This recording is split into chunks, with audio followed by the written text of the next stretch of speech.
الحمد لله نحمده ونستعينه ونستغفره ونؤمن به ونتوكل عليه ونعوذ بالله من شرور أنفسنا ومن سيئات أعمالنا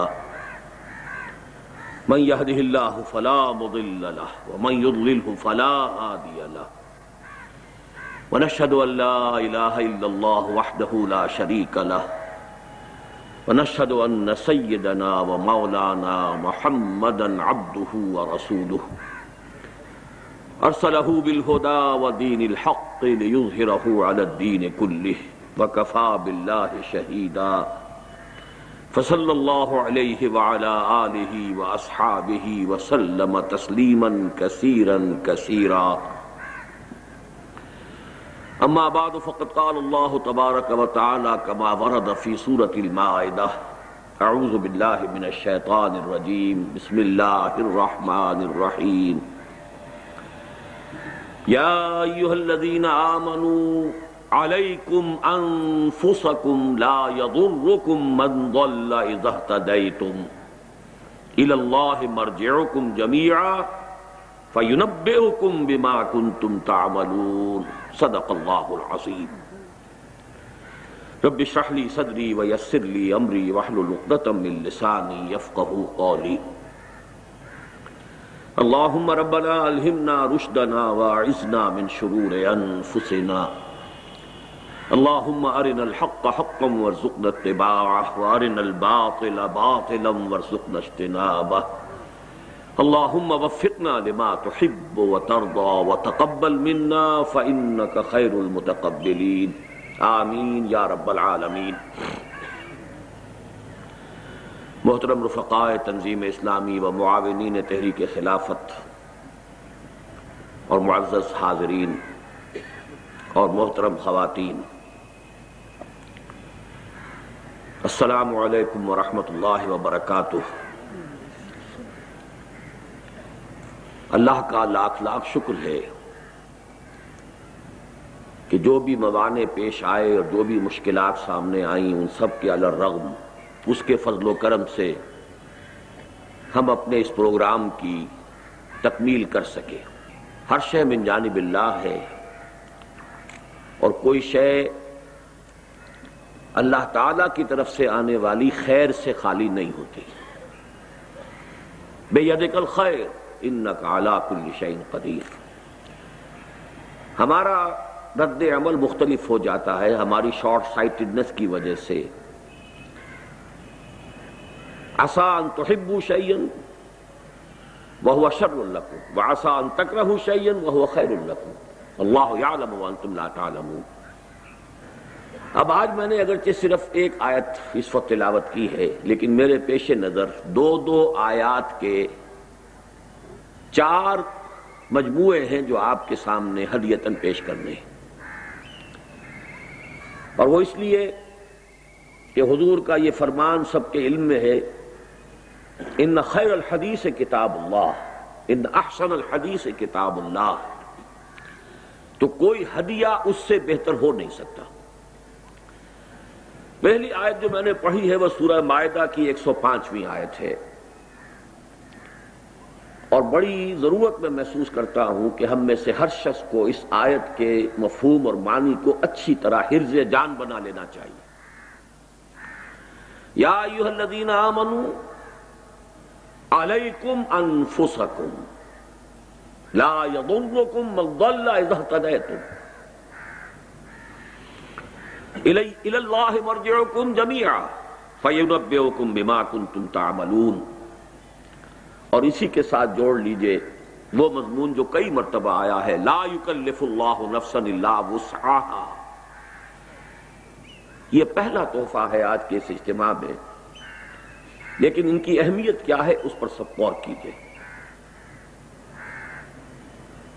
پہلی آیت کے بارے میں روایت ملتی ہے کہ حضرت ابوبکر صدیق رضی اللہ تعالی عنہ نے ایک مرتبہ خطبہ ارشاد فرمایا کہ مسلمانوں میں دیکھ رہا ہوں کہ تم اس آیت کا بالکل غلط مفہوم لے رہے ہو۔ اس سے گویا کہ ایک طرف یہ خیال ہوتا ہے یا شیطان کو وسوسہ اندازی کا موقع ملتا ہے کہ بس میں اپنی نجات کی فکر کروں، اپنی عبادت، اپنے فرائض، باقی یہ کہ زمانہ جدھر جا رہا ہے مجھے اس سے کوئی غرض نہیں، میری کوئی ذمہ داری نہیں. تو آپ نے فرمایا یہ بہت غلط مفہوم ہے جو تم لے رہے ہو.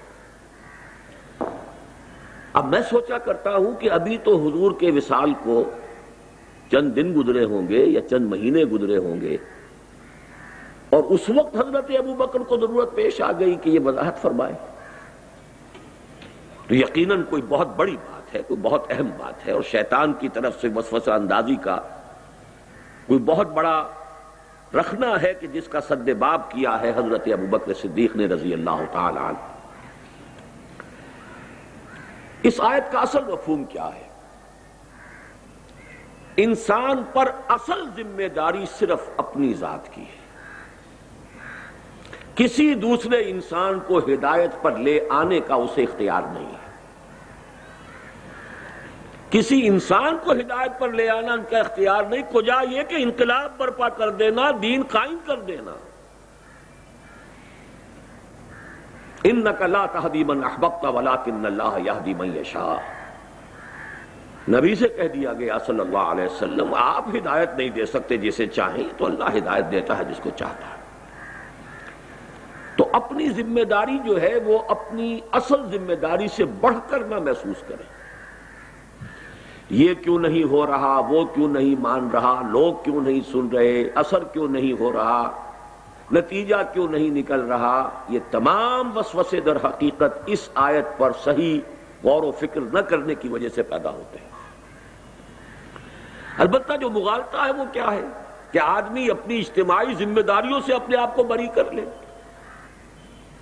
دعوت دینا آپ کا فرض ہے، تن من دھن لگا دینا آپ کا فرض ہے، اپنے جملہ وسائل کو بروئے کار لانا آپ کا فرض ہے. اس میں کوئی کمی اور کوتاہی ہو گئی تو یہ شیطان کا حملہ ہے جو اس آیت کے حوالے سے وہ کر رہا ہے. اور کس دور میں کر رہا ہے؟ دور صدیقی میں کر رہا ہے. یہ ہے دونوں پہلو کے جس کو ہمیں متوازن طریقے پر، میں نے بارہا اپنے دروس میں یہ لفظ استعمال کیے ہیں کہ ہمارے ہاں جو ایک محاورتاً لفظ استعمال ہوتا ہے کہ پل صراط جو ہے وہ بال سے زیادہ باریک اور تلوار کی دھار سے زیادہ تیز راستہ ہے. تو اس دنیا میں بھی ہر جگہ پر آپ کو صراط مستقیم اسی طریقے سے باریک نظر آئے. ادھر بھی گڑھا ہے، ادھر بھی کھائی ہے. ذرا ادھر کو ہو گئے گئے، ذرا ادھر کو گئے تو گئے. بڑے توازن کی ضرورت ہے. لیکن اس کے ساتھ ہی ذرا ایک آیت اور نوٹ کیجئے جو میں نے اس سے پہلے بھی آپ سے عرض کی تھی. کسی درجے میں بھی یہ خیال نہ ہو کہ میں کوئی اللہ پر احسان کر رہا ہوں. وَمَنْ جَاهَدَ فَإِنَّمَا يُجَاهِدُ لِنَفْسِهِ. اللہ بہت غنی ہے، غنی عن العالمین، ہر احتیاج سے بری. آنے واحد میں دین کو قائم کر دے، آنے واحد میں ہر انسان کو ابو بکر صدیق بنا دے. اللہ کی قدرت سے بعید نہیں. تو اچھی طرح سمجھ لیجئے خود غرضی میرے نزدیک بہت اہم ہے. بئی معنی کہ آپ یہ سمجھیے میں اپنے لیے کر رہا ہوں، کسی کے لیے نہیں. علیکم انفسکم، تم پر ذمہ داری ہے تمہاری اپنی، اپنے لیے کرنا ہے. اپنی نجات کے لیے، اپنی فلاح کے لیے، اپنی اخروی کامیابی کے لیے، اللہ کی رضا کے حصول کے لیے جو کرنا ہے اپنے لیے کرنا ہے. فرق صرف یہ ہے کہ خود غرضی کا ایک رخ دنیا کی طرف جاتا ہے، خود غرضی کا ایک رخ آخرت کی طرف جا رہا ہے. خود غرضی کا ایک رخ مال اور دولت کی طرف اور اقتدار دنیاوی کی طرف جا رہا ہے، اور خود غرضی کا ایک رخ اللہ کی طرف جا رہا ہے. اللہ مجھ سے راضی ہو جائے، باقی سب ناراض ہو جائے، کوئی پرواہ نہیں. علیکم انفسکم لا یضرکم من ضل اذا اهتدیتم. مجھے آج شعر یاد آ رہا تھا اقبال کا، اگر کجرو ہے انجم آسمان تیرا ہے یا میرا، مجھے فکر جہاں کیوں ہو جہاں تیرا ہے یا میرا. اپنا فرض ادا کرنے کے بعد آپ یہ انداز اختیار کریں تو کوئی بری بات نہیں. لیکن اپنے فرض سے کسی بھی حوالے سے اگر بے پرواہی ہو گئی تو ہلاکت ہے، بربادی ہے، تباہی ہے۔ اسی طریقے سے لیس للانسان الا ما سعى وان سعيه سوف يرى لا يكلف الله نفسا الا وسعها۔ یہاں بھی شیطان آ کر دھوکہ دیتا ہے، میری وسعت تو بڑی کم ہے، یہ نہیں دیکھنے دیتا کہ میری وسعت، میری صلاحیت، میرے اندر جو اللہ نے قوتیں رکھی ہیں ان کا کس کس شکل میں ظہور ہو رہا ہے۔ Masterpiece of divine creation, ہر انسان اللہ کی تخلیق کا نقطہ عروج ہے،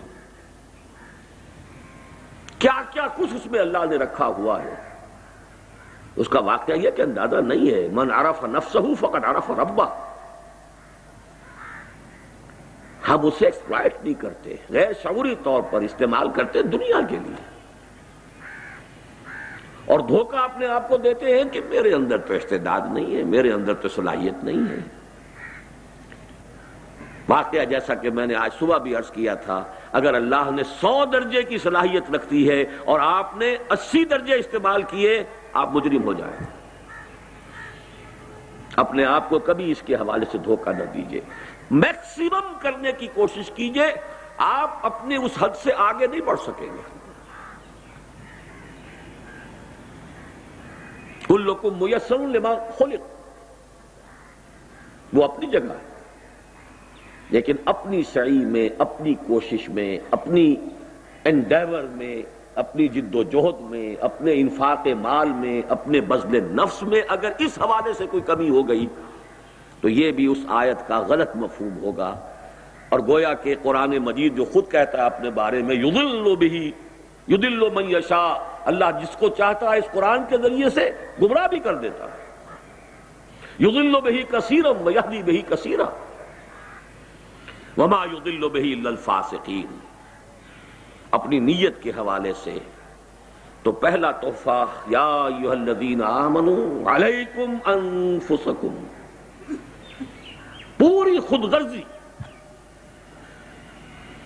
میری فلاح۔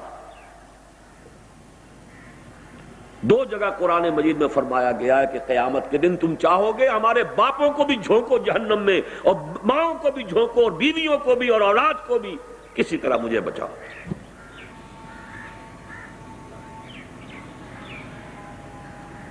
یود المجرم لا یفتدی من عذاب یومئذ ببنیہ وصاحبتہ واخیہ وفصیلتہ التی تؤویہ ومن فی الارض جمیعا ثم ینجیہ کلا انہا لظی نزاعۃ للشویٰ۔ یہ خود غرضی، وہ نفسا نفسی جو قیامت کے دن ہونی ہے، آج ہونی چاہیے۔ پوری خود غرضی، پوری نفسا نفسی آج ہونی چاہیے۔ اب اسی کے حوالے سے 2 آیات کا جوڑا اور ہے۔ یا ایھا الذین آمنوا قوا انفسکم واہلیکم نارا وقودھا الناس والحجارہ علیہا ملائکۃ غلاظ شداد لا یعصون اللہ ما امرہم ویفعلون ما یؤمرون۔ یہ تو ہمارے منتخب نصاب کی آیت ہے، آپ میں سے اکثر کو ازبر ہوگی، لیکن اس کا جوڑا کیا ہے وہ بھی نوٹ کر لیجئے۔ یا ایھا الذین آمنوا لا تتخذوا آباءکم واخوانکم اولیاء ان استحبوا الکفر علی الایمان ومن یتولہم منکم فاولئک ھم الظالمون۔ دیکھیے انسان کے دنیاوی رشتے جو ہیں، اہل میں اہل بیت سب سے پہلے، اولاد، باپ، بھائی، قریب ترین رشتے یہی ہیں۔ پہلی ذمہ داری اپنی ذات کے بعد آپ پر ان کی ہے۔ یہ بہت غلط ٹرینڈ ہمارے ہاں چل پڑا ہے، بھاگ دوڑ، دور دراز کی دعوت اور تبلیغ، اور اپنے گھروں کی طرف دھیان نہیں. Something is wrong somewhere. اگر تو خلوص کے ساتھ ہے تو کیسے ممکن ہے کہ سب سے پہلے آپ ان کے لیے بھلائی نہ چاہیں گے؟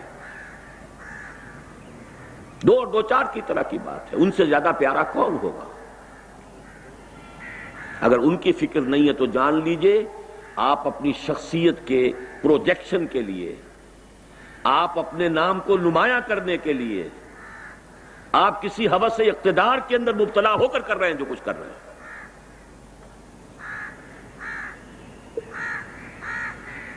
ورنہ سب سے پہلا معاملہ گھر، اہل و عیال، باپ اور بھائی.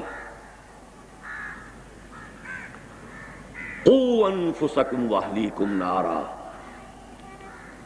یہ تو ہوا مثبت انداز، بچاؤ. اور منفی انداز اس کو بھی نوٹ کر لیجئے. وہ معاملہ تو بہت ہی غلط ہے کہ آپ کوتاہی کر رہے ہو، غفلت کر رہے ہو. ان کو ان کی آخرت کی فلاح کی فکر نہ کرے، وہ تو ضلوا ضلالا بعیدا ہو گیا. وہ تو میں نے کہا پیتھولوجی ہے، کوئی نہ کوئی خرابی ہے، کوئی نہ کوئی ٹیڑھ ہے، کوئی نہ کوئی کجی ہے. لیکن اس کا دوسرا رخ بھی ہے.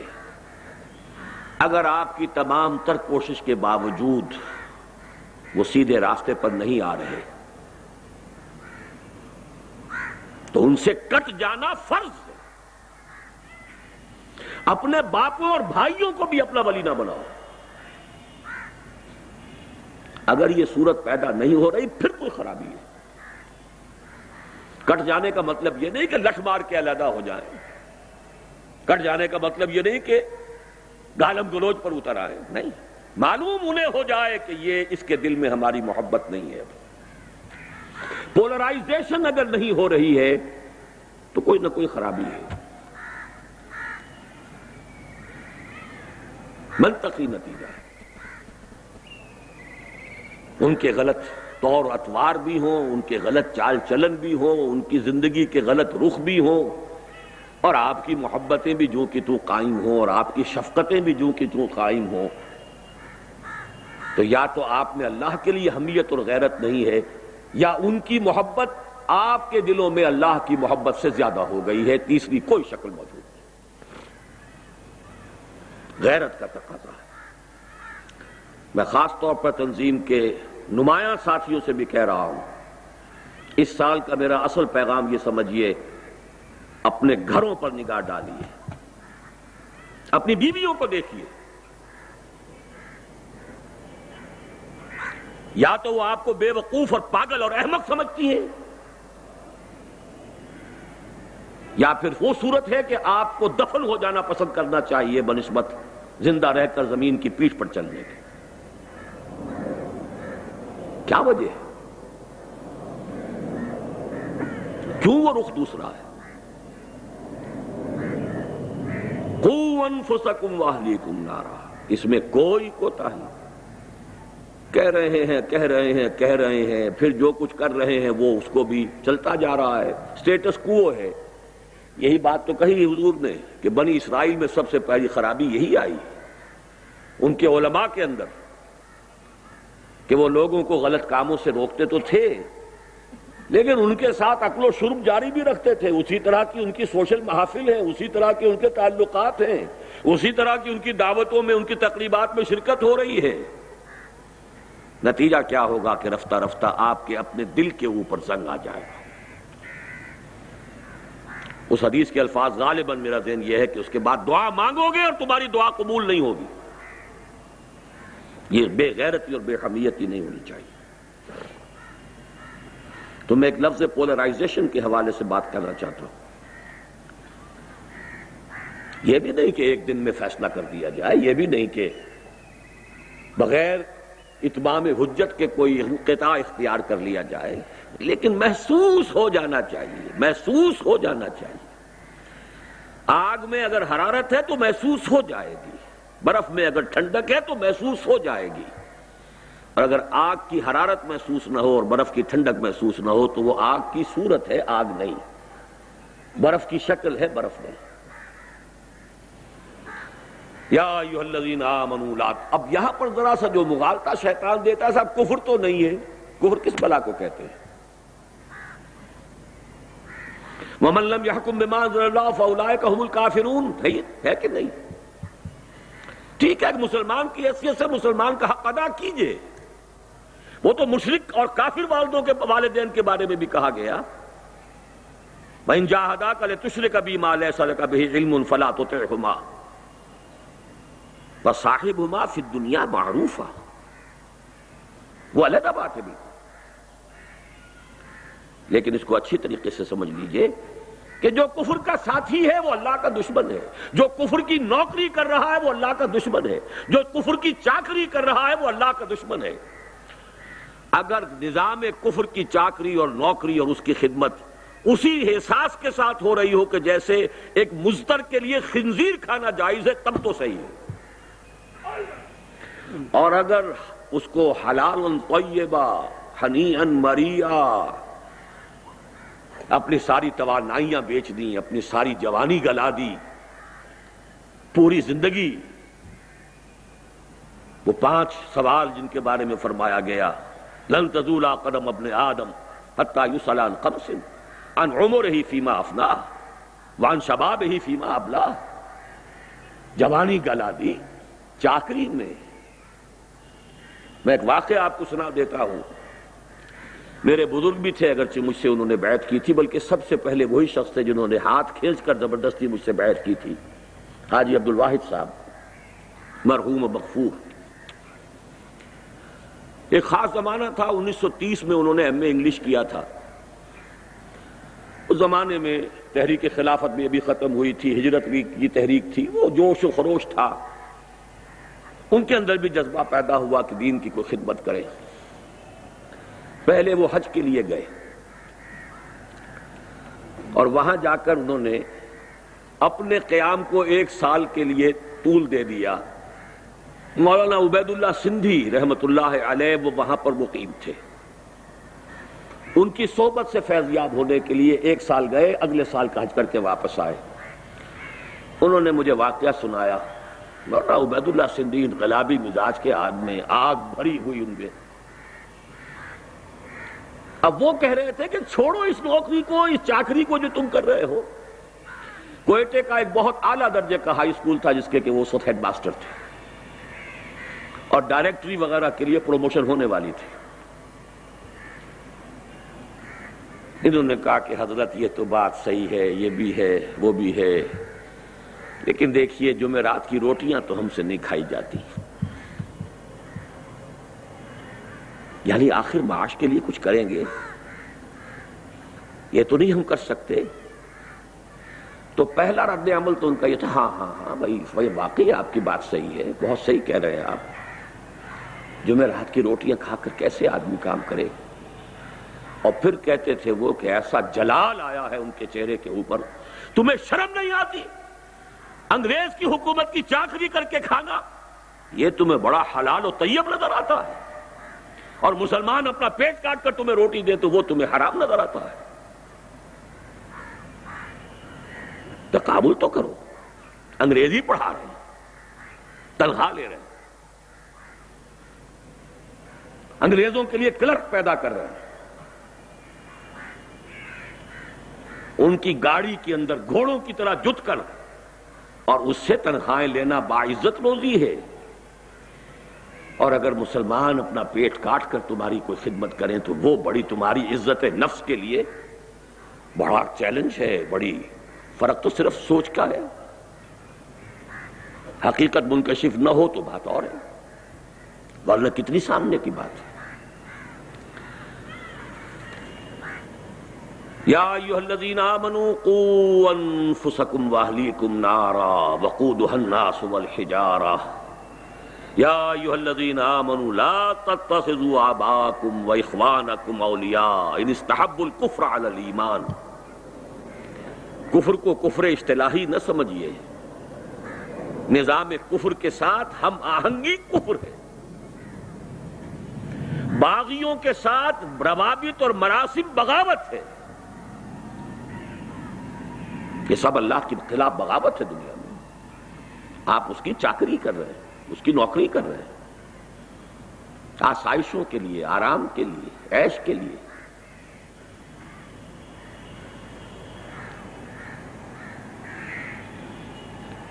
تیسرا جوڑا، اصل شے جو فیصلہ کن ہے وہ کیا ہے؟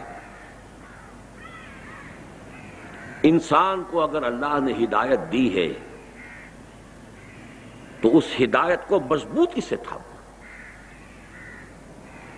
جیسے حضور نے فرمایا ہے کہ قرآن وحشی اونٹ کے مانند ہے، الہدا ہے نا،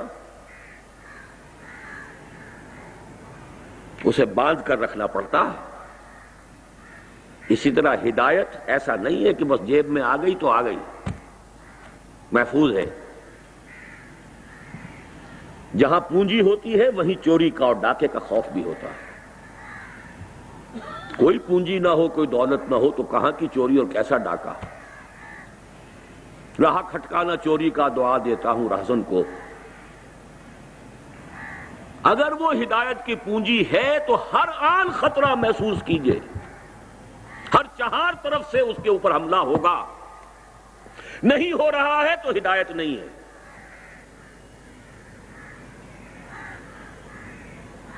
آپ کے والدین آپ پر حملہ کریں گے، اب بڑے میٹھے میٹھے الفاظ میں کریں گے۔ آپ کے گھر والے، انما اموالکم واولادکم فتنہ، یا ایھا الذین آمنوا ان من ازواجکم واولادکم عدوا لکم فاحذروہم۔ آپ کے دوست، آپ کے احباب بڑی خیر خواہی سے، بڑی خلوص سے آپ کو وہاں سے ہٹانے کی کوشش کریں گے۔ لہذا اس وحشی اونٹ کو باندھے رکھنے کے لیے مسلسل ویجیلنس، مسلسل احتیاط، مسلسل اس کے لیے اہتمام کی ضرورت ہے۔ ایسا نہ ہو کہ ہدایت آ کر ہاتھ سے چلی جائے۔ من کفر باللہ من بعد ایمانہ الا من اکرہ وقلبہ مطمئن بالایمان ولکن من شرح بالکفر صدرا فعلیہم غضب من اللہ ولہم عذاب علیم ذالک بانہم استحبوا الحیاۃ الدنیا علی الآخرہ وان اللہ لا یہدی القوم الظالمین۔ فیصلہ کن بات کیا ہوگی؟ حیات دنیاوی کو پسند کیا ہے یا اخروی کو؟ ہم میں سے اکثر کو دونوں پسند ہیں، اور اس دعا کا بھی بڑا مفہوم غلط سمجھا ہے لوگوں نے، ربنا آتنا فی الدنیا حسنہ وفی الآخرہ حسنہ۔ دنیا کا کوئی حسنہ بغیر ہدایت حسنہ ہے ہی نہیں۔ نہ دولت نیکی ہے، بھلائی ہے، خیر ہے، نعمت ہے، نہ اولاد، نہ صحت، کوئی شے بھی نعمت نہیں ہے، حسنہ میں نہیں ہے، جب تک کہ اس کے ساتھ ہدایت موجود نہ ہو۔ ہدایت نہیں ہے اور دولت ہے، عیاشی کرو گے، بدماشیاں کرو گے، اللہ تللو میں اڑاؤ گے، اخوان الشیاطین میں سے بن جاؤ گے۔ وہ نعمت ہوئی یا زحمت ہوئی؟ ہدایت نہیں ہے، صحت بڑی ہے، روبسٹ ہیلتھ، کدھر خرچ ہوگی وہ؟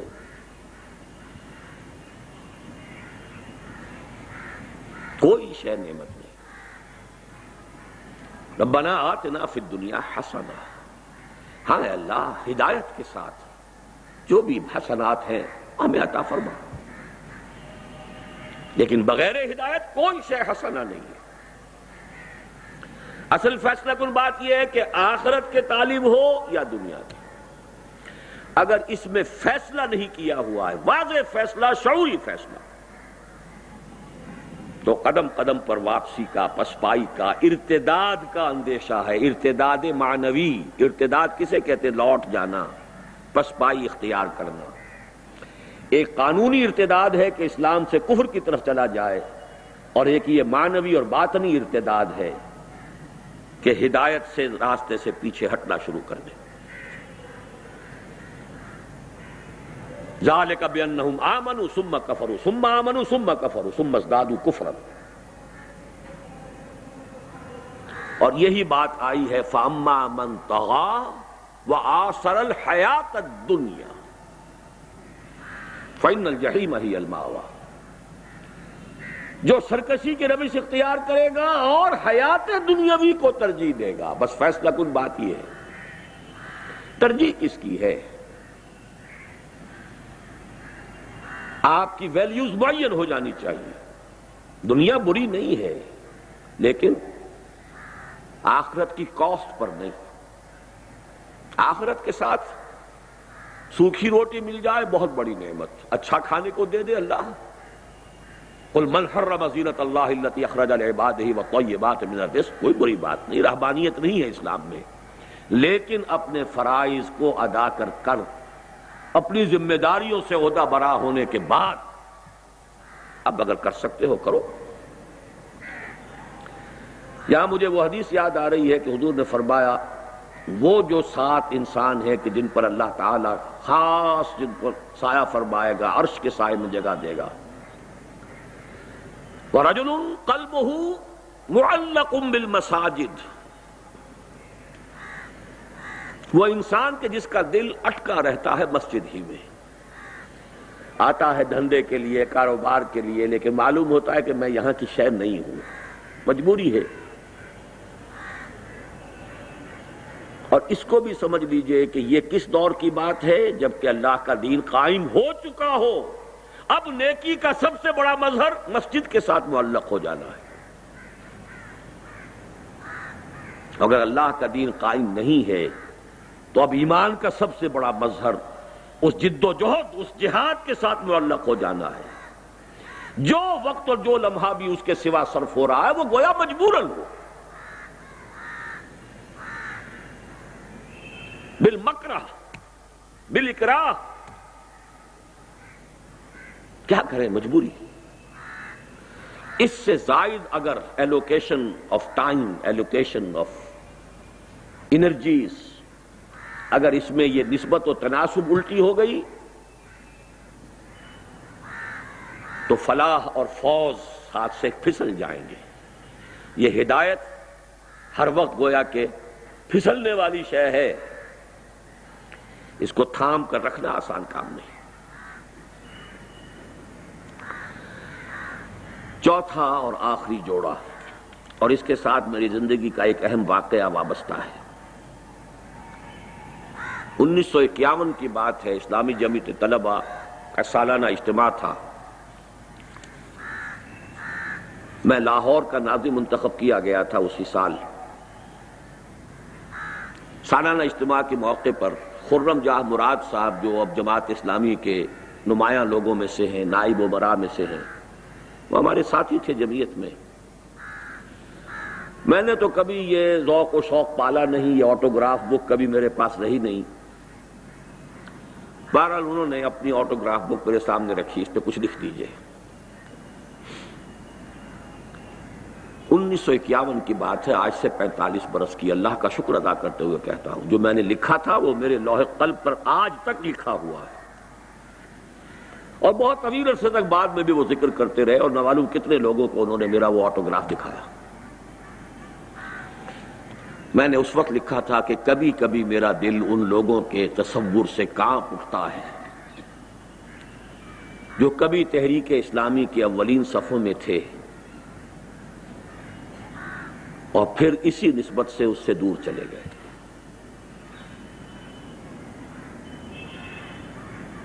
میں خود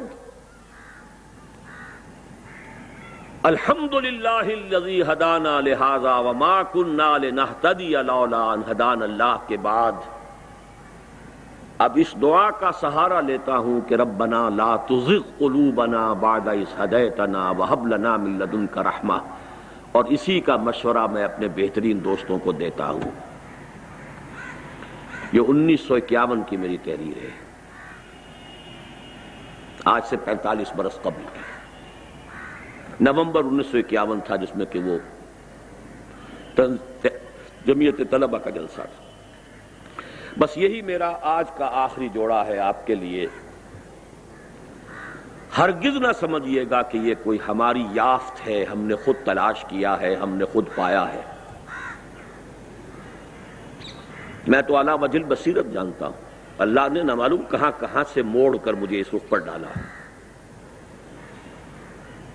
نہ معلوم کہاں ہوتے کیا کر رہے ہوتے۔ اللہ اسباب پیدا کرتا ہے، رخ موڑ دیتا ہے۔ کدھر جا رہے ہیں؟ یا ابراہیم لہذا خلقت ام لہذا امرت۔ ابراہیم ابن ادہم رحمت اللہ علیہ بادشاہ تھے، شکار کھیل رہے تھے، کہیں سے آواز سنائی دی ہے کسی ہاتف غیبی کی یا ان کی اپنی روح کی، کوئی پکار قلب کی گہرائیوں سے نکلی ہے، اے ابراہیم کیا اس کام کے لیے پیدا کیے گئے تھے؟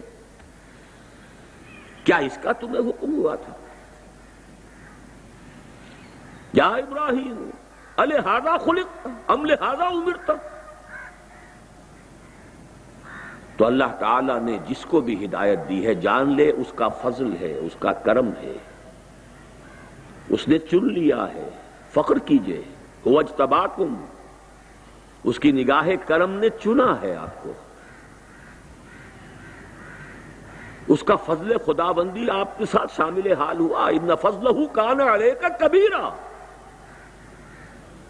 ورنہ کتنے موڑ زندگی میں آتے ہیں، ذرا سا قدم ادھر سے ادھر ہو گیا ہوتا تو نہ معلوم انسان کہاں سے کہاں پہنچا ہوتا۔